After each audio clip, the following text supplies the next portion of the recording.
Welcome to the Soldier Fund podcast, the platform for untold stories from the National Guard Special Forces community.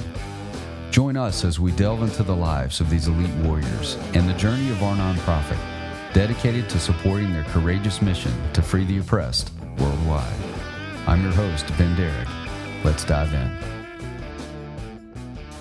Well, it's not often we have an actual legend sitting in the Soldier Fund studio with us. So, Frank Rossi, it is amazing to have you on. I have to say, we're about 6 months in of people mentioning your name as a guy that should be behind this microphone, and here you are.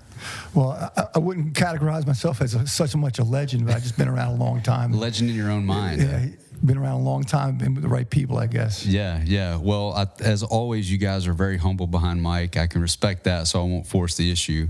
But my hope today is to capture, part of the goal of this podcast is to capture history and stories, and you're the guy for that, to explain a little bit of the history of Special Forces in the Army, why you were attracted to the community. This conversation could go 1,000 different directions. Where would you like to start? So if you want to talk about the history, a lot of it's misunderstood. Basically, we kind of have for a long time, up until just, I say in the last 20 years, the mention of the OSS operational groups. Like everybody heard the OSS, the spy side, right? The SIs, but the operational groups were actually more in line with what we're doing today, and they weren't really mentioned much. I mean, I had the unique experience of my uncle actually being a member of that unit, okay, the 2671st Special Reconnaissance Battalion, which was an Italian group, right? And, growing up, I'd hear all these things and didn't really know what they meant. And people would mention the CIA all the time, like, oh, your uncle was in the CIA, but they kind of misunderstood it too, right? Because historically, the OSS goes away after World War II, right? While Bill Donovan, gets retired and Truman comes in, and there's no more of that intelligence base anymore, and they create the CIA a little bit later. So there's kind of a break. Right. So the SIs become like the CIA spy side, but there wasn't that OSS operational groups for the agency at that time. So Army Special Forces, its original, mandate was to be the commando arm of the CIA, right? To do the same job they did when the OSS, and explain that again.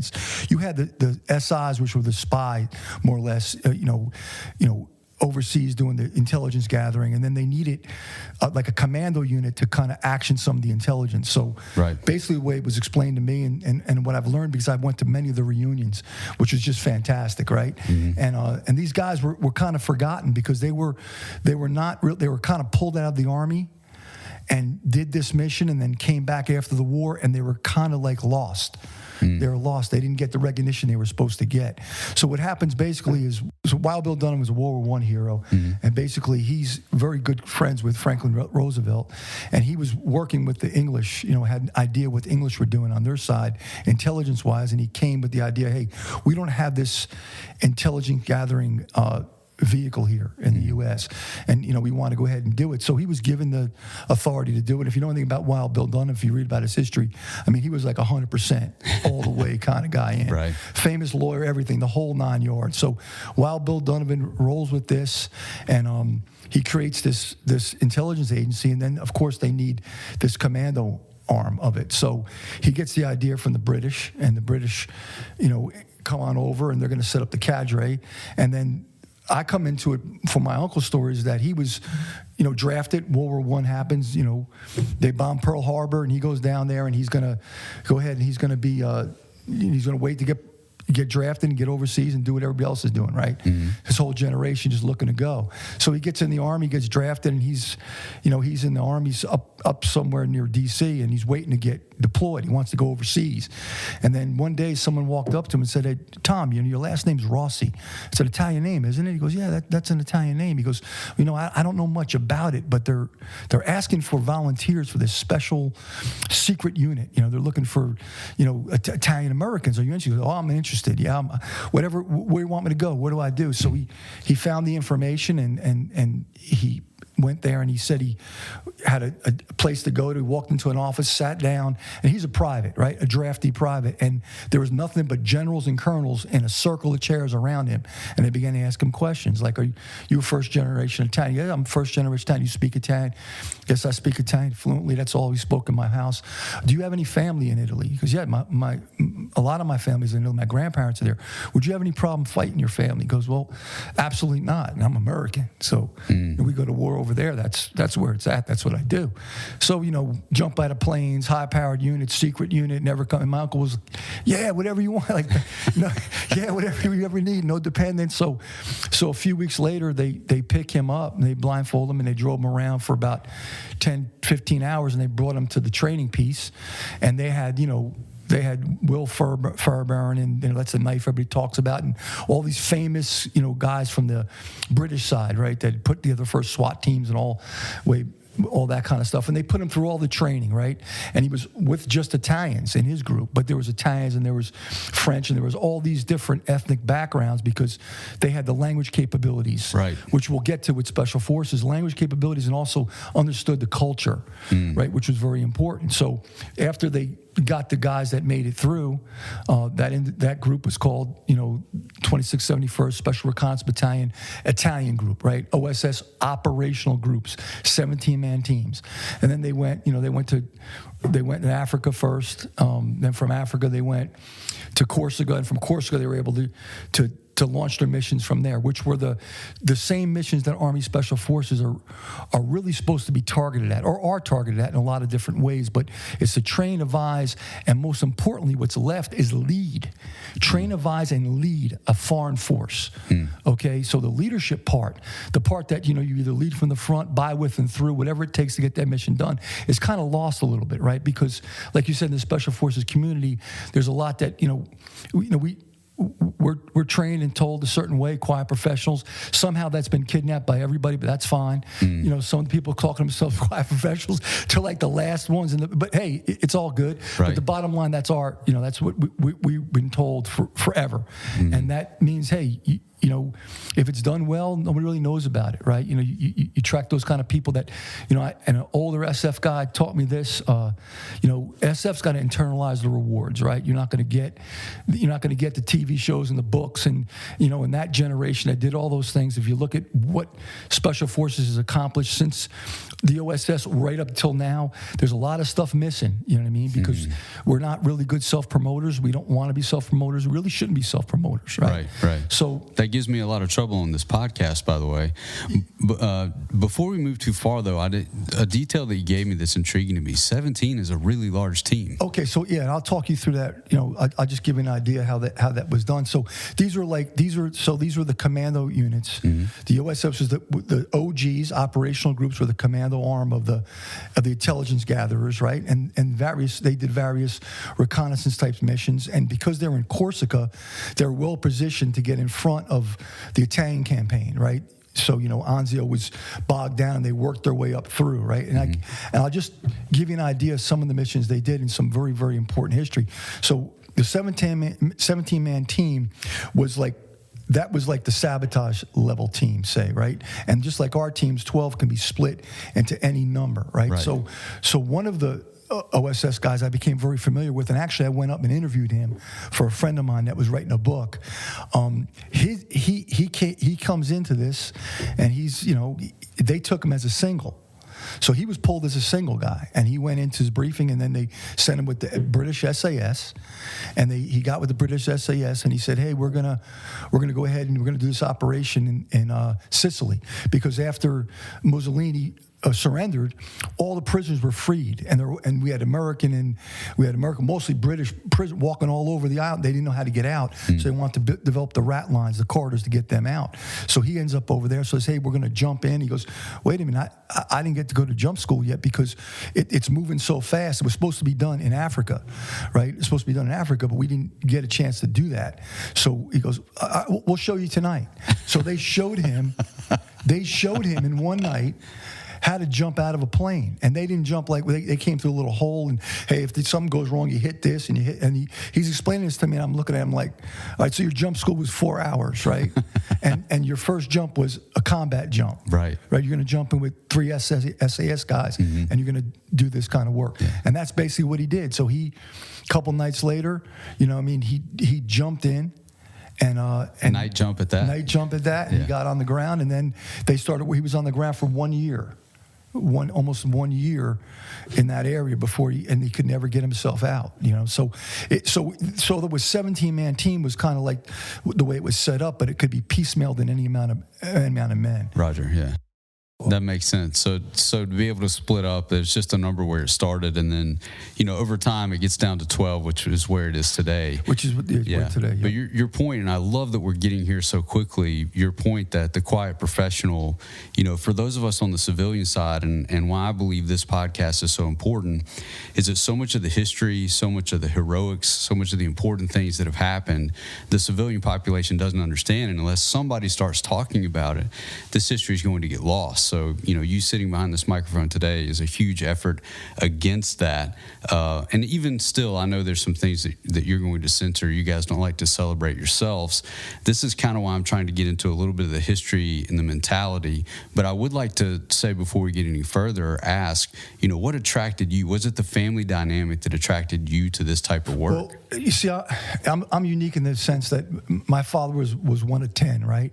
And he got married late. So me and my brother were my cousins were 10, 15 years older than me. Okay. My uncles were all World War II generation. My father was Korean War. And I come from a large Italian American extended family, like 10 uncles on both sides, all were in World War II. And I'm saying my first cousins that of them were like uncles and aunts to us, like we're talking the Ranger battalions in World War II. Mm-hmm. We're talking, my uncle across the street that I grew up with was in Guadalcanal, Cape Lustard, Bougainville, came back out, went back to Korea. He was in Chosin Reservoir, landing at Busan. These are the people I grew up with. Like everybody around me was my one uncle, he'd shake him, he missing 3 fingers, infantryman. The other one landed in Omaha Beach. And my uncle was in the OSS. So this was just normal to me. Wow. Some were in the Navy. My family just, I guess the timing, and they were first generation, so it was a big deal for them to do this, to be American, right? So yes. That's the way I grew up. So my cousin, I remember him going to Vietnam. I was a real little boy, and I wore his little Marine hat, and he went over there. My other cousin never came back. This is the way I grew up. So I kind of went to school, went to college, played football in college, and never thought of it much. Went to a military college for a little while, and just never got in the military part of it, right? So then I came back, and then joined the Newark Police Department in Newark, New Jersey, and did that for a while. And then at some point I wanted to go back to grad school. So I went back to grad school, went to Appalachian State. So I went back down. Mainly I was going back to hang out with all my football friends and my wrestling friends, and get away, because I was working like, if you know anything about Newark, it's just, I was working. It's time for a little bit of a break, right? I was at Priest, and I said, listen, I'm gonna get a master's degree, be strength coach, whatever I was thinking. But so I went down there, and then when I went down there, I met up with some of the guys that, the younger brothers that they went to VMI, and they were pilots. They had done all this stuff, and we were out in Norfolk putting some papers together, and it bothered me. I was 26 years old, but it was bothering me that, I never been in the military, but every my family has served, right? Mm-hmm. So how can you be from that environment and be interested in all that stuff and not step up at some point, right? So the next day I went, on weekends I'd drive out to Norfolk, and there's another story why I was going out there every weekend, but I drive out to Norfolk and hang out with these guys that were, they were Navy pilots, basically, whatever they were, I was in that mix. And I'd be out there, and so I said, I'm gonna do something about it. So I went and saw a Marine recruiter, came home that night, and this captain in the Navy, right, was like, "Are you crazy? Are you crazy? You're 26. You're gonna join what?" I said, "I had no idea." So he said, "Okay, nah, man, it's not good for you." So a couple weeks later, I'm in Norfolk, so I heard all about the SEALs, right? How could you not hear about them, right? Every single book, every single movie. That's when Marchenko wrote that book, SEAL Team 6. Right. With that little 130-pound guy climbing up on the rope. 130-pound guy climbing underneath it. That's why all my guys bench 500 pounds, right? you read the book. Right. So I knew about those dudes. So all right. So I went down there and had some dive fair program, kind of like an SF baby program that came later for us. You get in the Navy and you roll right through. And I came home that night, and this guy had been a recruiter. He goes, man, listen. He goes, so you got in this program? I go, yeah, they told me about this program. So that night I had gone out with his roommate who was in the 3rd Infantry Division, went to VMI on a scholarship, came back from from the academic scholarship, got out of VMI. Now he was a Navy aviator, right? He was a jet pilot, right? Mm-hmm. Fighter pilot. So he took me out one night. We were doing what we usually do, which is just up to no good. And he's like, right. No, I'm telling you where you need to be. I've been there. I know all this. You need to be. And he says, you need to be a Green Beret. I'm like, man, I heard of that before. Like, man, like I remember the song, like when I was real little, right? Mm-hmm. And hearing about them, and I'm like, man, I kind of know about that, like, the mystique of it, but I didn't really know much about it. So now that's what you need to do. So I said, all right, man, let me try this. So, I called the recruiter. First recruiter, asked me, you prior service? No, he hung up on me.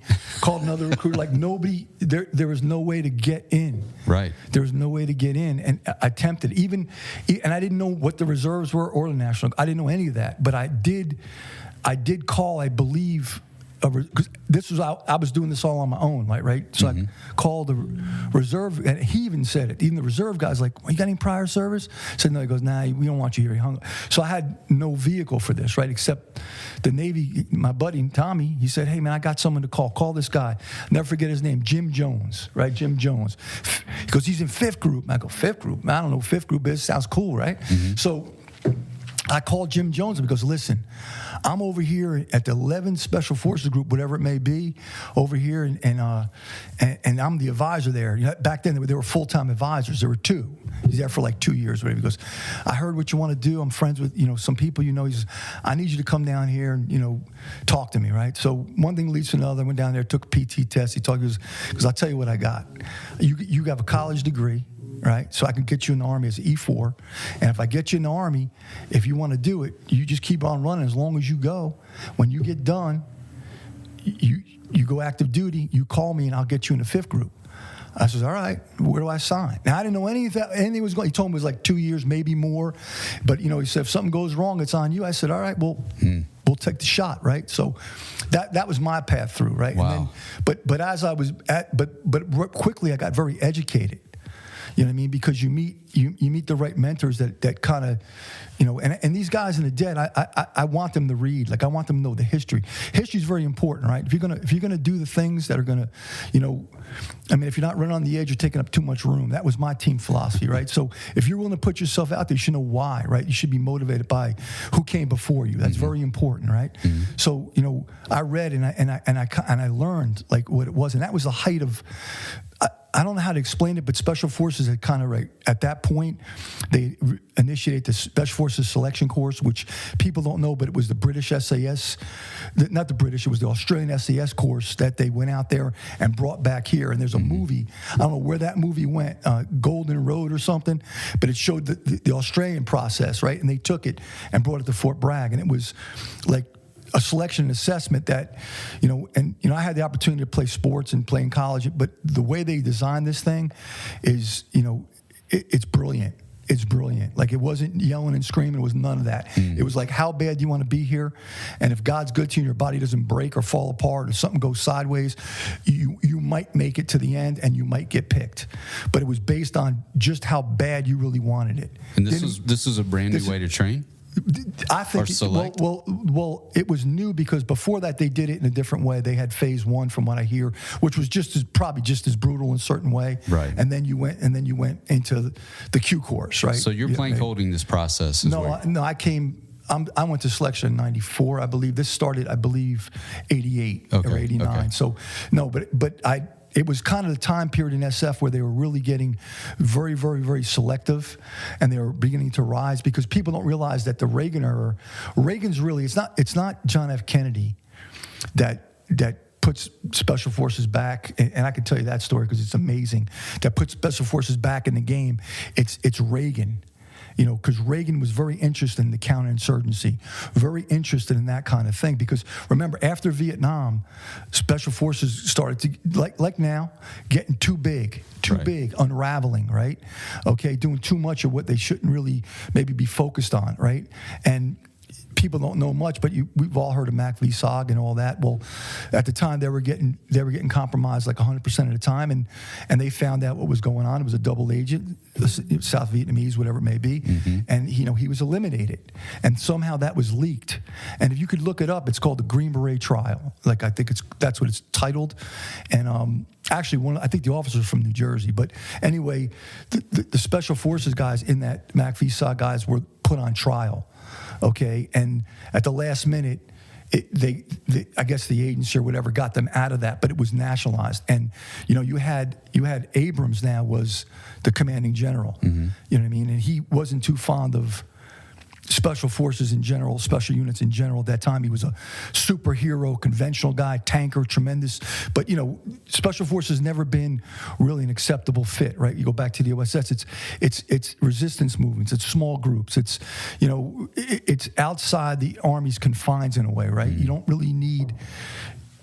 really don't need the Army to support you. I'm saying that an SF team, well trained, well equipped, should be able to survive on its own, unlimited amount of time, long duration, right? Correct. Which is kind of like counterintuitive to what the conventional type forces, right? Yes. Even the good conventional type forces, the elite forces. This is a little bit different, right? So it's never been fully accepted, right? But they are an expensive soldier. I mean, there's a lot of resources pointed at an individual, right? I mean, an SF soldier is an expensive soldier. Yeah, I believe so. He's an expensive soldier. Yeah, as far as I know, I'm just concentrating on the idea that hey, you have these assets, right, that are treated kind of differently, right? So they're not as accepted. But when it comes down to what this was, he took it as an embarrassment, right? That he had no control over what was happening in MAC-VSOG or Special Forces in general, and this reputation, right? This rogue snake eater, whatever the reputation was, baby kill, whatever that was, pirate ship at that time, right? And so basically, his idea was to do away with Special Forces, and he did. He brought it down to two groups. Many people don't realize, after Vietnam, he brought it down to two groups and was left to die on the vine, and he instituted a new Special Forces or a new elite unit, and that was to bring back the Ranger battalions, which were, if you watch Private Ryan, those are Rangers in World War II. They didn't jump out of planes. They were like shock commando type troops, right? Great infantry troops, right? But they weren't paratroopers, right? So he decided he was going to bring back the Ranger battalions, right, and make them airborne and make them kind of the new Special Operations Force, more or less.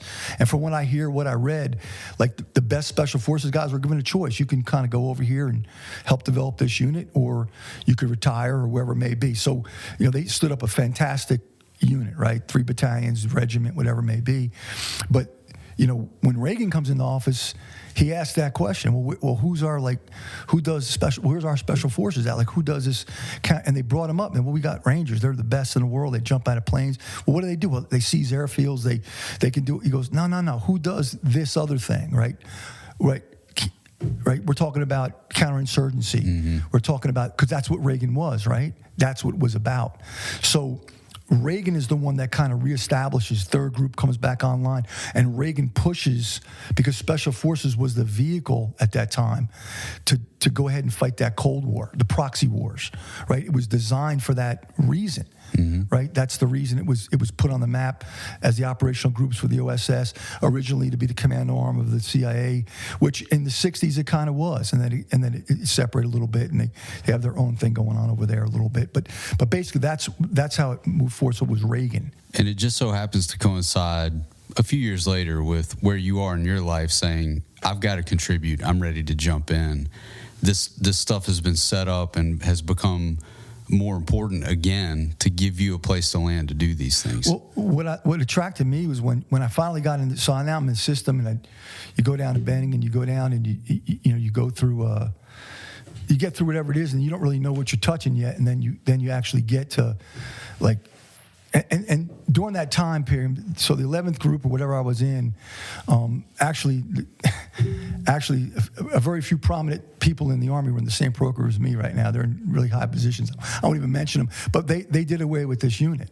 So they just attached us. They had nothing to do with it, so we just stayed in the pipeline. I had no unit at that point. We were just in active duty, and that's where we stayed. I think we were attached to maybe USASOC at the time, whatever it may be, and we just stayed there. So me and another couple guys that were kind of making it through, right? So they sent us out, to Utah, and we trained out there for about 3 or 4 months with 19th Group. They had something going on out there, and then every time we came back to brag, they didn't know what to do with us. So they were like, "What do you want to do with them?" I don't know. Send them pre-ranger. We go to pre-ranger. Come on back. What do you want to do with them? I don't know where to put these people. Like send them to SEER. And back then, SEER wasn't part of the pipeline. So we show up, and it's like we're nobodies. There's like real SF guys here. Like these guys did it. We're nobody. We're not even. We just got through selection. We didn't get through the anything else. So in between, that's what they do with us. But backtracking, we trained up for selection, and as hard as we trained and we were ready, when I got there, when I actually went through it, it was an eye opener for me, right? Because it really like hadn't been a football player in college or whatever, me high school. Like it didn't really matter what you looked like, didn't matter how strong or fast you were. If you didn't have the perseverance, if you didn't want this more than anything in the world, you weren't making it through that. It wasn't about how fast you can run. It wasn't about how many push-ups you can do. It wasn't about any of that. It was about, can you really last through this kind of crazy where they set that up? Like when you all night long, you see people like operating on each other's feet. At the end of the course, no one had boots. Guys would run around with look like a sandal. Like the front would be cut off, the back would be cut off. They'd have half a shoe on. This is the reality of it. Right. You know what I mean? And guys would quit like they head for that shack of shame like the whole way through. And what impressed me was it was self-motivating. Like they'd come out and a big gaggle people, and they'd say, "Okay, we're going to do a run. You're going to be time for a run." And you don't know how far you're going. They tell you no distance, just run. So you just run, and then you come in and you maybe do a ruck like that. Maybe you come in, and so everything was just you have to motivate yourself. There wasn't nobody screaming at you, pushing you, any of that stuff, and they were encouraging you to quit. But when you got to team week, that's where I thought the brilliance really was in that selection at that time. And I'm not saying it doesn't exist now. I don't know much about it. I can't really compare. I just know what my experience were, and that was kind of brilliant the way they set that up. Because whoever was left, and they had a big after we had whoever was left, and they'd gate a certain amount of people, and then whoever was left, they're put on 12-man teams, and it starts on day one, and you do these events, these really, really sick events, which, you think about them, you can't even make them up. Right. You can't explain them to anybody. You really can't. But I could just tell you my experience. My day one experience is very simple, right? So everybody's broken at this point anyway, and now you're on this group, and everybody wants to get out of here. And we got 12 guys, and we're ready to go. And the first thing they come out, and the lane grader comes out, and he says, "Okay, we got 4 poles, and we got some lashings, and we got this 200-pound sandbags that you'll treat as a casualty. And you got to figure it out. Roster number, 147. Come on up here. You're going to be in charge. You got to figure out how you're going to take this and straighten this out. You're going to move on the map from here to here, and you're going to go as fast as you can. And that's it.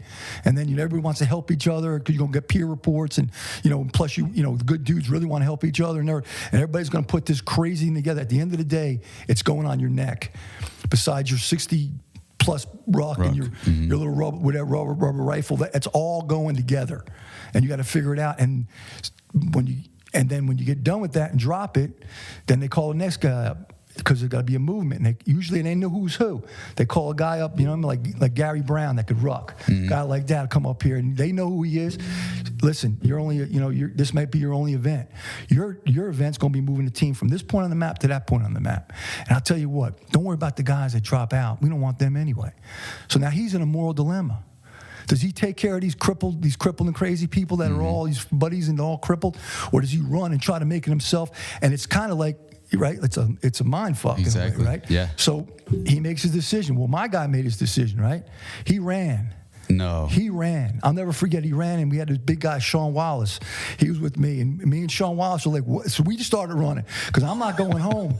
I might get out of here dead or broken, but I'm not going home. Right. So we start running as fast as we could, and they actually moved almost out of the instructor who had like a fake ruck on and him were just flying. And then it was me and Sean Wallace running as hard as we could, and there was nobody behind us. And the rules were, at any point, if you can't touch the man in front of you, you're out. That was the rules, right? So we get to where we're going, and I look behind me, and there's about 6 of us left. Maybe, I don't know where the rest of them people went. They vanished. Never saw them again. Fell into an earthquake. I don't know. There were 6 of us left, but the next event was coming up.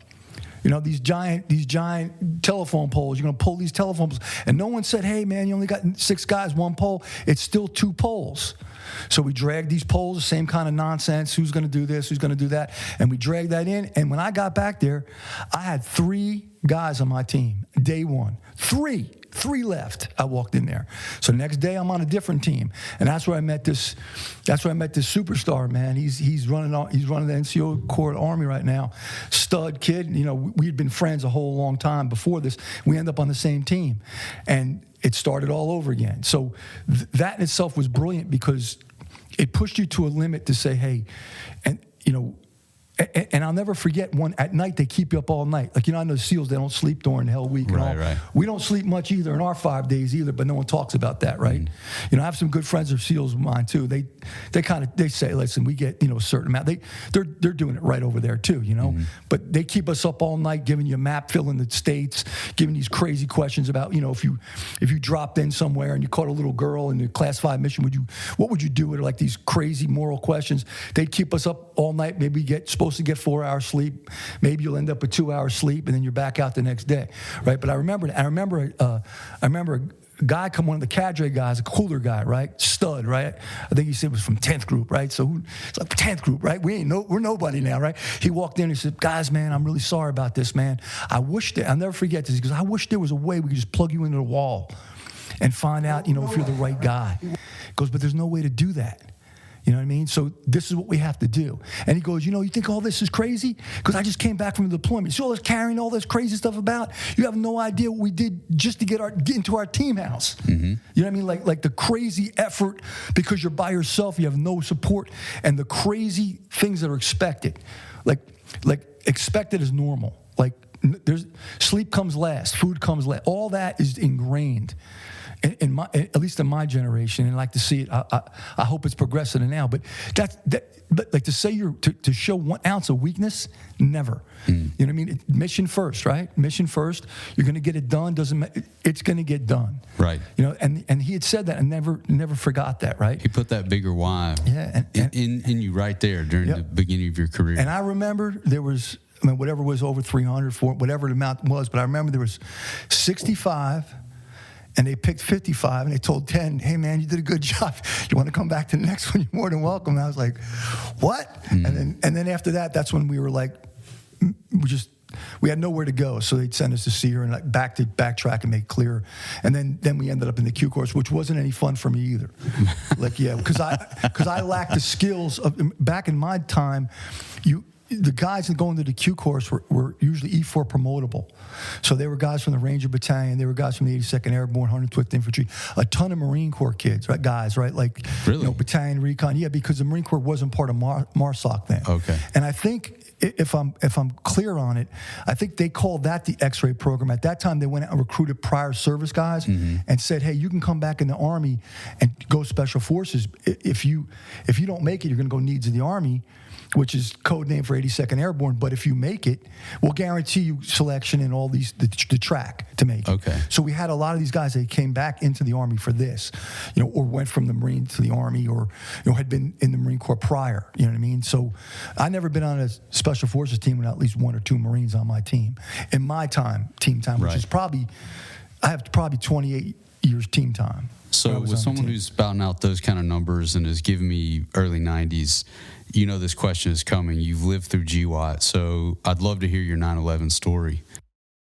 My 9/11 story. Well, my 9/11 story is a good one because I was teaching this Falk program. I was down there teaching, and I was supposed to get married. So, you know, back then, Falk was brand new, so we were Kool-Aid drinkers. We were all in, you know what I mean? Like, that was the most important thing in the world. But I was also police, you know, on the Newark SWAT team, so I was gone from that. And when there were CFALCs, that was it. I was there, 4 weeks, whatever it may be. So when my wedding date came up, I looked at him and I said, my father's like, I go, Pop, I'll fly home from my bachelor party, and then I got to fly back, and I got to finish this course, then I'll get married 2 weeks later.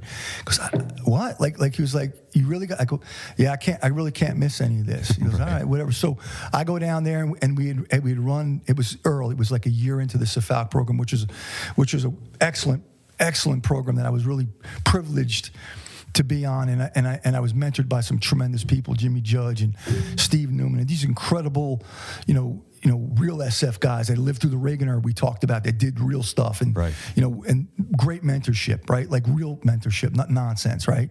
And I was privileged, so this was everything. So I was there, and I was running the CQB committee, and then I went home from my bachelor party. Like I said, I flew home, and I was hanging up, and I woke up that morning, and they hit the towers. So they hit the towers my weekend, and then I had to go, I had to go to. I got called in for the SWAT team because I'm in Newark. I could see the towers from our headquarters, right? Right. So I go to Newark. I'm in there. So now I'm standing on top of our building. We're watching it, and then they gave us we were supposed to deploy our guys on the river area just to make sure there wasn't multiple attacks, that wasn't coming this way, whatever it may be. And then we got the op tempo, and we sent some of our emergency service guys over. So I had to get back because I had to finish the course, but I can't fly back, right? There's no planes in the air. So my parents drove me to Atlanta, and one of my good buddies, big old Jude, one of Drew's favorite guys, he picked me up in Atlanta, and we drove to McCullen. That's where they conduct the training. I finished up, and then my buddies drove me back to New Jersey, and I got married. Okay, I got married, and my wife's family came from Italy. I don't know how they got here. They must have swam here. I don't know how they got here, but they were there, right? So they were there. There was about 7 or 8 of them there. It was crazy. But I never forgot that, and all my Army friends were there, right, that drove up with me or that had been in the Army with me, and I'll never forget the level of patriotism in that wedding. And it was like a crazy-ass Italian, just knockout. Like the guys from the South were like, they had no idea what planet they were on. You know what I mean? I remember someone telling me, he goes, man, you should have seen that. It got crazy. He goes, first of all, they give you food, and so much food, you think that's the food, but it's not the food. And then it gets so crazy, they just start playing music, and everybody's dancing and screaming and running around to slow it down. Then it gets so crazy that they have another dinner. They have dinner again to slow everything down. Like they'd never seen this, which I grew up with as normal behavior, right? Yeah. But I'll never forget. Remember, my uncles and aunts were alive then, and everybody there, the majority of people there were World War II generation. Mm-hmm. The wedding, that was important to me, the way I grew up. The weddings for us were like geared to them, not the kids. We geared to the older generation, right? Mm-hmm. So the music's like that. It's, but they were there was so much patriotism, flags, and just, it was incredible, you know what I mean? And, and I got married in my uniform, and Big Jude, like I told you about, he has a calibrated eye, he said. You didn't know Jude had a calibrated eye? He set my uniform up for me because I couldn't do it, right? I had like 1 or 2 little ribbons on it. I had nothing on it, really. But he set me up, and I remember that time, and then I went on my honeymoon, and the whole time I was on my honeymoon, I was politicking and calling and doing crazy things to make sure that if anybody's going, I was going. That was my story, and I did it. I did it. I did it. I went AWOL, but I did it. I went AWOL to do it, but I got there. Well, now you got to tell that story. Oh, it's a true story. I can't even make this one up. It's because I was at the CFALC committee. I knew we were with group. We knew what was going on, and they'd come up with, and they said they're going to take one company there's 3 battalions, one company from each, and not attach them, assign them, put them into active duty. Just, you're now active duty.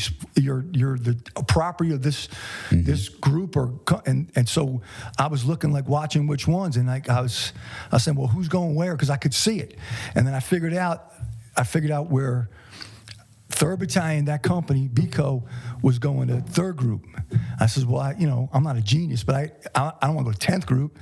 I definitely don't want to go 7th Group, right? I said, this one here might be it. So what I did was, I'll never forget, I drove home, and I went down to BCO. I was in BCO, which was a different battalion. Okay. You know what I mean? And I knew 3rd Battalion, this group, 3rd Battalion was going to go. And I already talked to the team leader, who was, he's deep in on the dark side of everything, man. He's a tremendous, asset in our government, in parts of our government. But he's just an awesome SF officer, man, just a stud. And I already talked to him, made the crack deal, so I knew I had a place to go. And I drove down there and I paid that little supply guy, I paid him $50, and I dropped all my stuff and I drove straight to Virginia. And I signed the paperwork, but I remember there was nobody there. Like, they didn't do, whatever happened, all I did was sign it, and then I was kind of there, but it didn't go through the right system. I don't know how it worked out, but I do remember that when they activated these guys, I was there. And I showed up, and then I remember we did a PMT, a pre-mission train up. Well, for active duty, it's like 2 weeks. For us, it's like 2 years, right? So it's a little different, right? It was like the way they did in third group was 2 weeks. Went to Fort Pickett, Camp Pickett, whatever it was. And I remember we had a 10th group commander. Pritchard was his name. He was the commander. And I got out of 10th group, and he was our commander. And my father had called me that morning and said, Frank, listen, there's a bunch of letters here, and someone came to the house, you're AWOL. I go, you're AWOL. And I'm thinking, how am I? And he goes, I figured out how I'm AWOL because I left BCO without really telling them.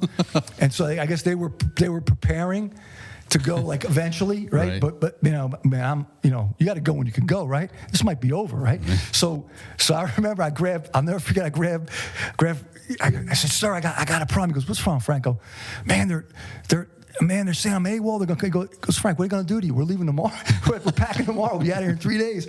And we went right over there, and it was a tremendous experience because we had. Prior to that, when they put us into third group, we really kind of went into third group. And you said you talked to Doug Davidson. He went to seventh group. And then the guys from SECO, where I'm at now, the last Confederate Cavalry, Mississippi Militia, right? Those guys went to 10th group, I believe, right? So it was a great experience, right? And we were just positioned. So we get over there, and we're in 1st Battalion. I don't even know what that. All right, we're in 1st Battalion, and we weren't going anywhere near Afghanistan. I remember having the briefing. Our team was briefed we were going to go to Ethiopia with a mechanized unit, get with a mechanized unit and work with them, and then invade or do some work in Somalia. So we were all, that's what we were briefing. That's where all the, right. So and then what happened was there was a team doing what's called, I think they were doing a funeral detail, and a congressman had come by and he said, hey man, so one of the guys from there said, hey, we're mobilized, but we got mobilized for Afghanistan. So he says, what are you talking about? He goes, we're mobilized, but we're not sending us. He goes, and the next day we got into 2nd Battalion.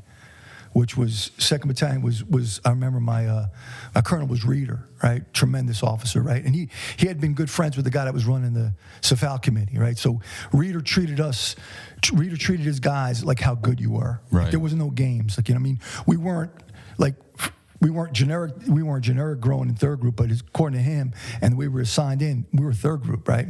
We'd played the red cycled nonsense and we did all the nonsense for 4 or 5 months already. But we got on that deployment and we went with him, and it was a great experience. I was on a tremendous team. I had it was everything you thought it really should be, right? Yeah. And all those things we talked about in training and all the things that you thought about, I was privileged enough to be with a bunch of guys and back then most of the guys were true believers, or most of the guys had been tested and were prepared and wanted to do it, right? That's the difference, right? Yes. You can't, all my circle did everything they could to get their ass shot off continuously. They just wanted to go and go and go. And there's, it's a podcast, so you can't see him, but here's Gary Brown right now. I know he was just as crazy. It was like a mercenary force. Right. Like you come off a deployment and who's going next? Where are we going? How I ended up in SECO was a great bait and switch, right? But if it wasn't for the bait and switch, I wouldn't have the relationships I have today, right? So you had to go through that pain, right? Yeah. Because after Afghanistan, I had a great time in Afghanistan, but then Iraq came. So of course I had to go to Iraq. So, I got to get with the people going there. So I made my calculations and got with the people going over there, but they didn't end up over there. So that's a whole other story. Yeah, you're a chess player, right? Whatever gets you to the action. So it leads me to this question. Yeah, so it leads me to this question on experiencing GWAT.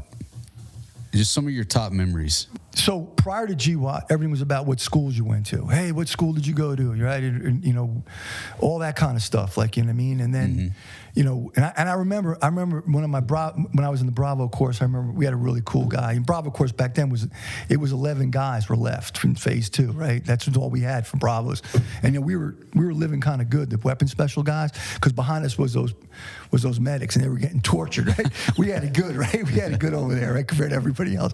But anyway, I remember him saying that, like, you know, man, talk about schools. I went to Ranger School in Grenada. Like, you know what I mean? Talking like, you know, like things like that. Like, you know, hearing about guys that, and back then, anybody with a CIB was a big deal. So that's what it was before. Like, if you saw a guy with a CIB, it was like, wow, or everything was like, what school did you go to? What school? But when the GWAT came, it was about, okay, man, what deployments are you going on? Like, I mean, like, you know, what teams are you on? Like, you know what I mean? And you knew the guys. And in my experience, I was always extremely privileged to be around the best guys. Every company I was in, every team I was on, I mean, I can't disparage any of them. They all wanted the same thing. They wanted to get in the fight. So GWAT made it real, right? So all the things you think about, you know, talk about, and then in my first deployment, like, it was shocking that it was actually happening. And I remember one of my friends, the good friends I talked about, had gone to a special mission unit, like a real, you know, select unit, and he deserved to be there because those guys are tremendous. And I remember him, it was his first combat deployment. It was my first combat deployment. We both ended up in Afghanistan at the same time. And we were in Bagram for a little bit before we went down to Kandahar, and we met up there. And I remember him telling me, man, if I would have known, I would have stayed in SF. You guys are doing missions in jingle trucks. Like, you guys are like early in the war. Like, I had to, you know, just the timing, again, the word privilege, to be there early in the war where it wasn't thought out yet. There was no Blue Force trackers, you know, there was no con ops, there was none of that.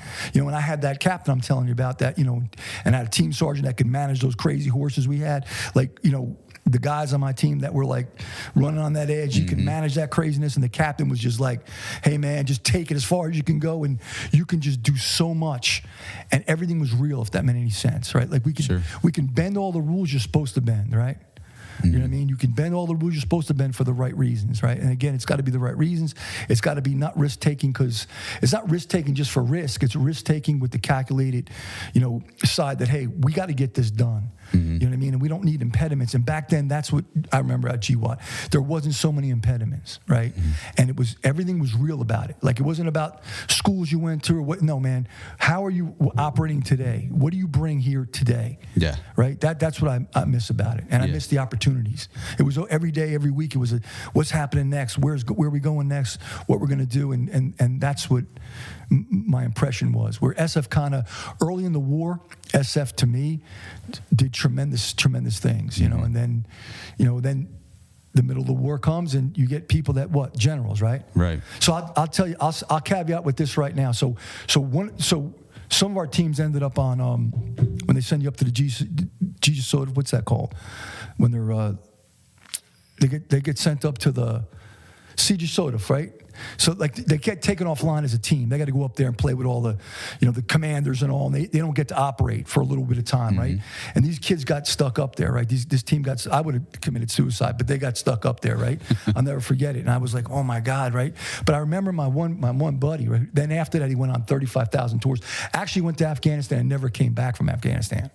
Like, that's a whole nother story. We're not going to talk about it, but like, these guys were all in. Like, I'm talking, he went native and never came back, right? So bottom line is, I remember him telling me that he was sitting in his office and they had a listing of SOF units, right? The SOF units, right? So foreign SOF, all the foreign SOF units and all the SOF units in country, and a commander. So the 101st was there when I got there. Anaconda was kind of stopped. It was about the end of Anaconda.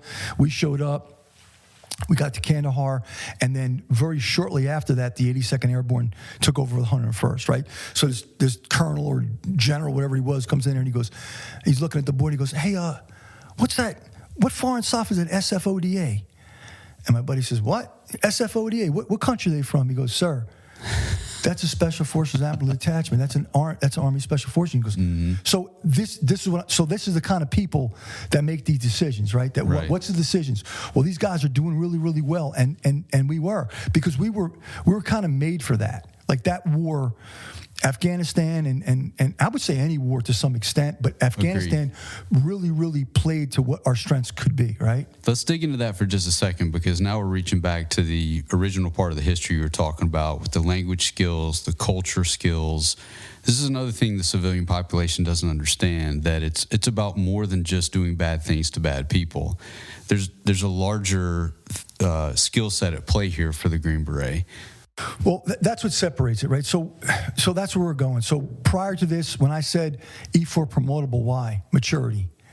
Right, you have a guy coming from the Ranger Battalion, that's fantastic. We also get a guy like our National Security Advisor right now, Mike Waltz, tremendous combat leader. I was on his team when he was a team leader, and I was in his company in Afghanistan. But somebody like that had to have been a tanker. And he went to selection, it didn't work out, and he went back to selection. The guys that go back the second time are the guys you want. Those are the guys that you want, right? But he was a tanker, right? And you get guys from all these different units that bring that experience. There's a bunch of experience from different parts, from Marine Corps, like we talked about, and from all these places. Like we had some Navy guys.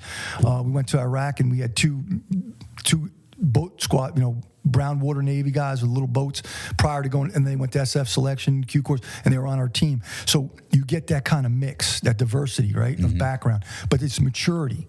Because when you're dealing with a guerrilla force, right, when you show up to deal with a guerrilla force, that guerrilla leader is really not interested in you, right? He's been fighting since he was 12 years old, right? Do you think he really needs to have you tell him how to be better? No, he wants your guns, he wants your money, right? So you may not survive the night, to be honest with you. So you can't. One is you have to know how to relate to these people, but you have to know how to manipulate them and get them to do what you want, right? So a good way, I'll give you a good example of that is, well, you say, hey, this guy here, you're a guerrilla leader. Like, hey, prior to the war, we don't have much combat experience. You have all the combat. What about we come out with you tonight? We'll do a raid. We'll watch you do a raid tonight, and we'll watch you, and we'll learn from you. And you go out and you watch his raid, which is probably half crazy, whatever it may be, and then you come back and then say, well, why don't you come watch us, right? Or with a trainer, and then he gets the idea, right? So you're manipulating him, right? By, with, and through, right? Right. So that takes maturity. Right, that takes a guy that's more than just a hitter. But I resent that also. Like I'll give you like the old adage, where that's what gets lost, right? Teacher, advisor, which is great. That's what we really are. But you have to have the ability to lead, and you have to be willing to lead. And if you don't set the example, they're not following you.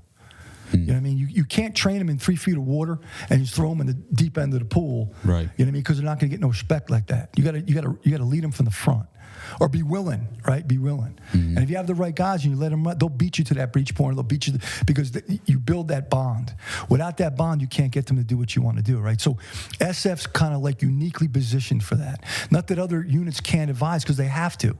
I have a good friend of mine who was in the regular Marine Corps, and he was in Iraq, and they gave him like a squad of reserve, support guys. They had to run, you know what I mean? And they had a couple Iraqi soldiers with them, and so they're put in environments they're not familiar with, but we're very familiar with that. And the real good SF guys, and I've been around guys way far better than I'll ever be, believe me. That's what they did. They become them, but they remember who they are, but they can influence them and lead them, and they're willing to sacrifice for them, right? And that's how you get people to follow you. So do you believe this is a very unique man that can do this, or do you turn a man into this? I think there has to be some inherent attributes, right? You know what I mean? But I mean, if you have the ideal guy, and the way they used to do it is, first of all, you want somebody super hard, right?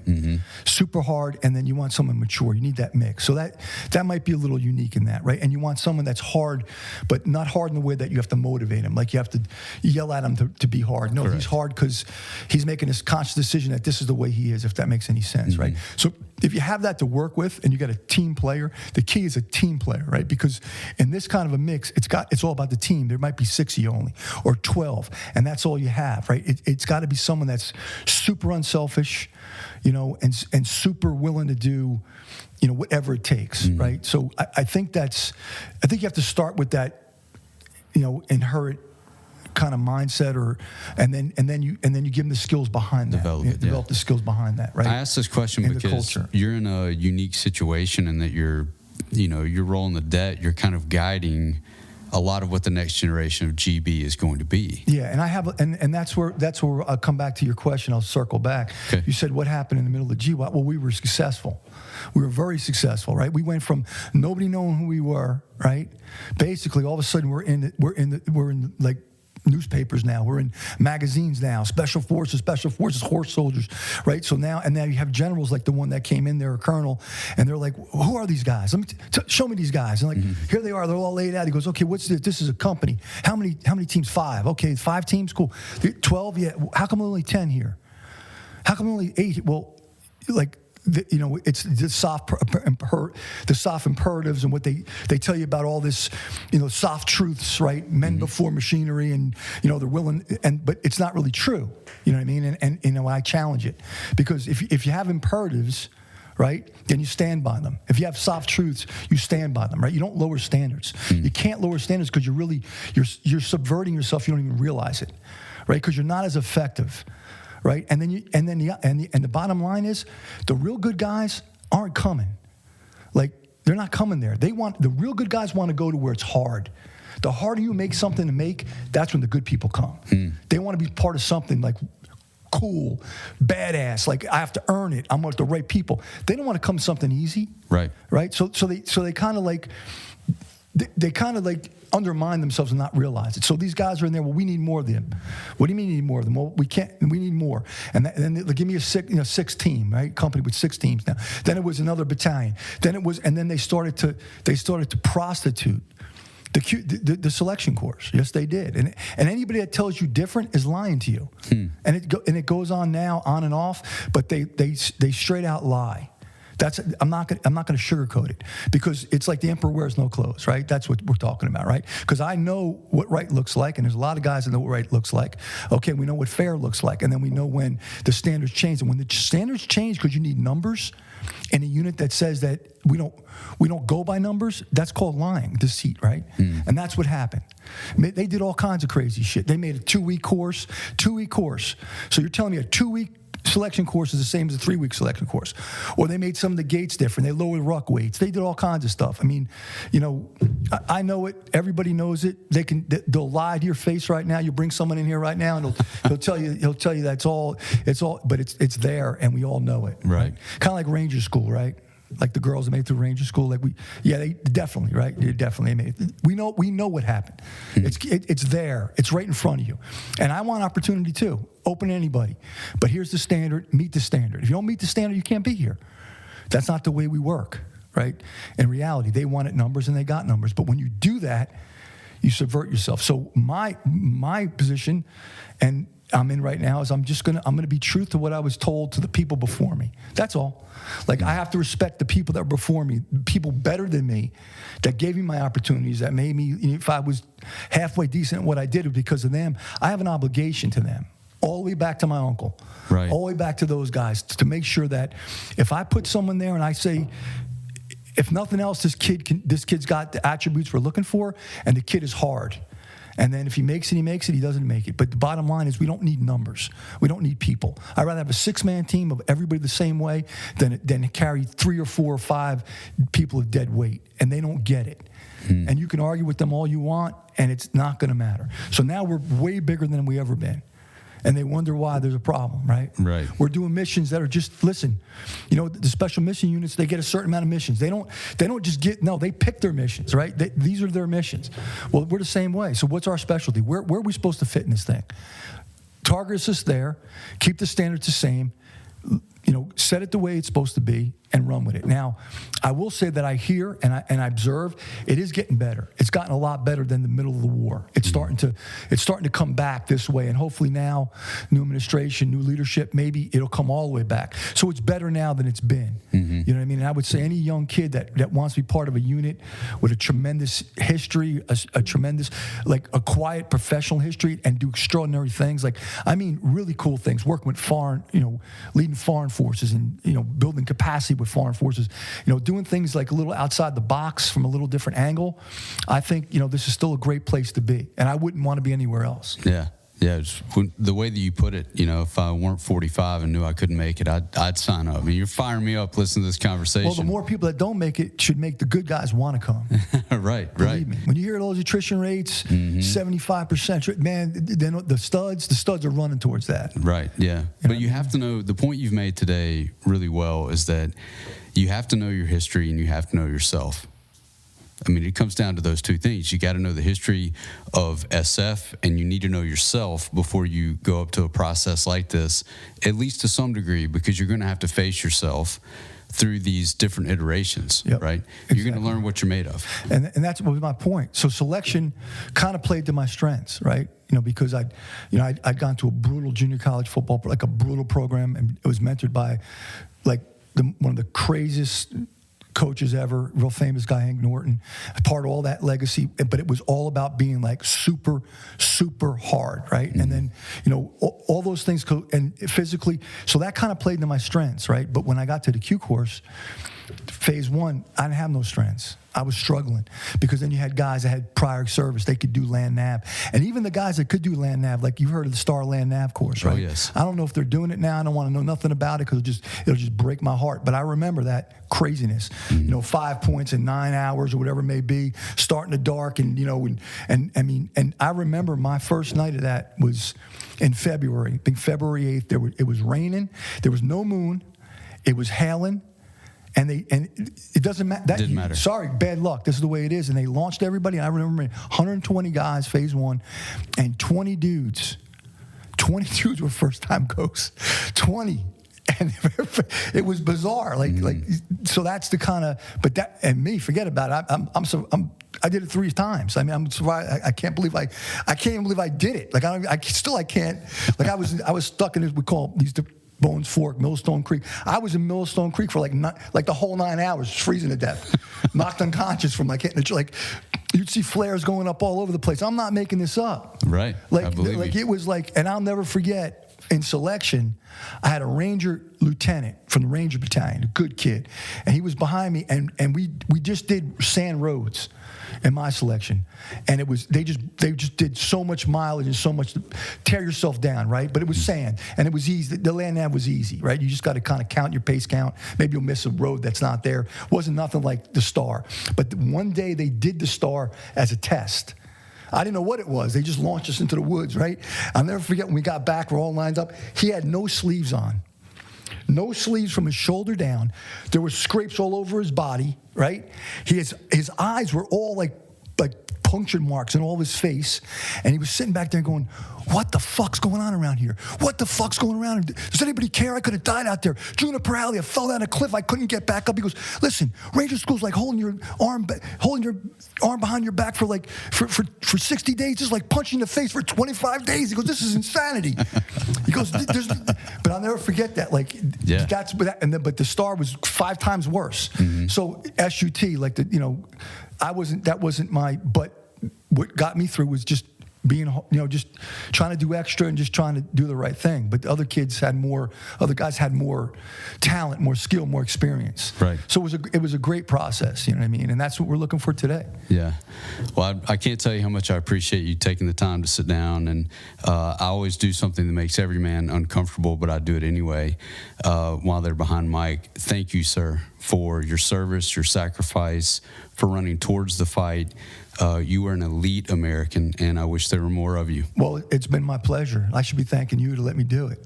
But I did want to cover one more thing. Sure. Like, when we talked about the OSS, I didn't mention the Ginny mission, which people don't know historically what that was. Well, the Ginny mission was my uncle's unit.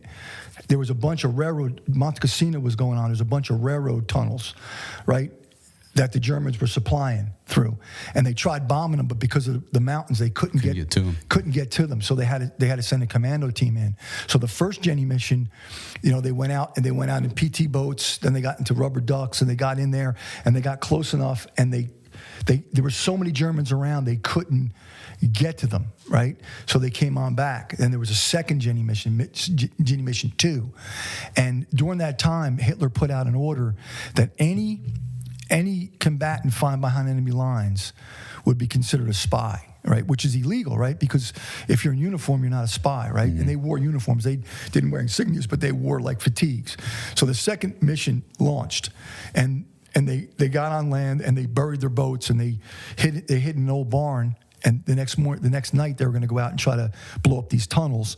And a lady had noticed their boats, and they called the fascist authorities came, and then the Gestapo came. You know what I mean? And they came. They had a little firefight, and they got these guys. And I think I like to say it was this all 17 of them.